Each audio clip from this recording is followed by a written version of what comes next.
So Human Son scored 3 goals in 13 minutes after not scoring in his last 500. Erling Haaland is just a Norwegian nuclear weapon masquerading as a football player, and the biggest game of the weekend got postponed. These are the Premier League Week 7 talking points.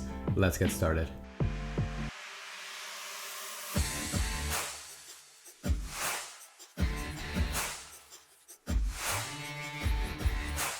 If at the beginning of the season you told me that Son would go 6 games without scoring a single goal, I would have told you and Pogba's witch doctor to f off. Don't forget, he tied Salah last year in the Premier League for most goals scored with 23. And in the last 5 seasons, he's managed to get double digits in each of them. Well, whichever one of you put a spell on him for the last month and a half, thank you for finally taking it off after his performance against Leicester this past Saturday. Granted, Leicester are dog but the game was actually incredibly competitive. Leicester scored first 6 minutes in, then Spurs scored 2 minutes after, then Spurs scored again, and then Leicester scored again, leaving halftime at 2-2. By the way, shout out to my boy Mustafa, who told me to bet on the over 5.5 goals by halftime, which I obviously didn't do because I hate myself. Bentancur scored in the 47th minute to put Spurs up 3-2, who by the way is just one of the 2 Juve players that Spurs signed last year that has just completely changed his career around since leaving the Serie A. Enter Human Son at minute 59, replacing Richarlison, who was the player that Conte brought in to replace Son in the first place. You can't make this stuff up.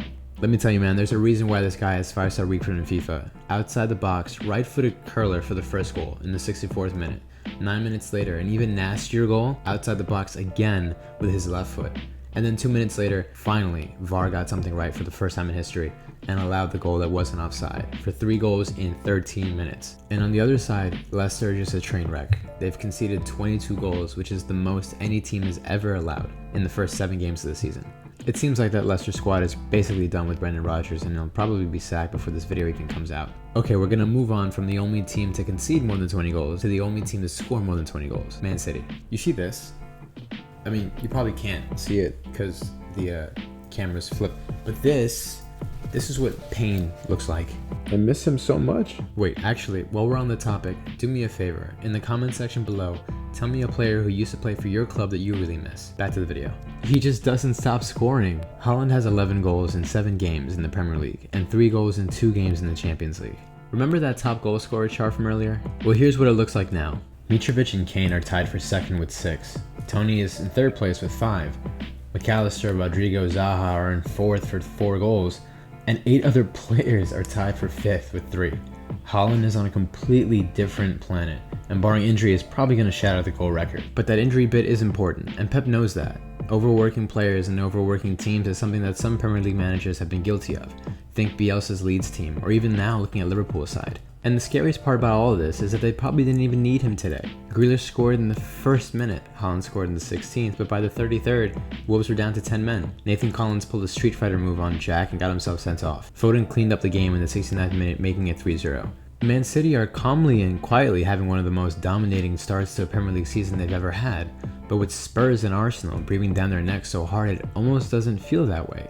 And that's the kind of competition that makes the Premier League such a great product. And it's the kind of competition that makes Liverpool and Chelsea such an exciting match to look forward to, until news broke that the match was postponed.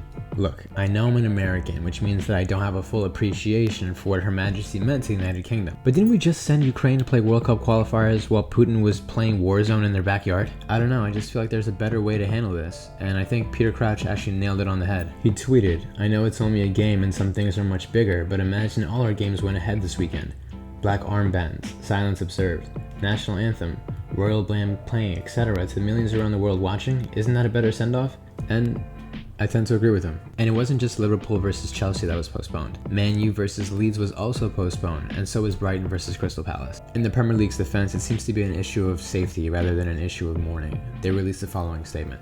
Following extensive consultation with clubs, police, local safety advisory groups, and other relevant authorities, there was no other option but to postpone the 3 fixtures. The National Police Chiefs Council also endorsed this decision, releasing a statement of their own. My best guess is that the history between Man United and Leeds United gives the police a little something extra to worry about, and Chelsea versus Liverpool in the Premier League era has always been a show, so I guess it makes sense. So with all that being said, at the time of recording, Arsenal haven't even played yet, so that doesn't leave much else for me to do besides to give a quick shout out to Nottingham Forest and Fulham, 2 newly promoted teams that probably gave us the 2nd best game of the week, and to CVG and Aston Villa, who finally look like they're getting their season started after beating Southampton.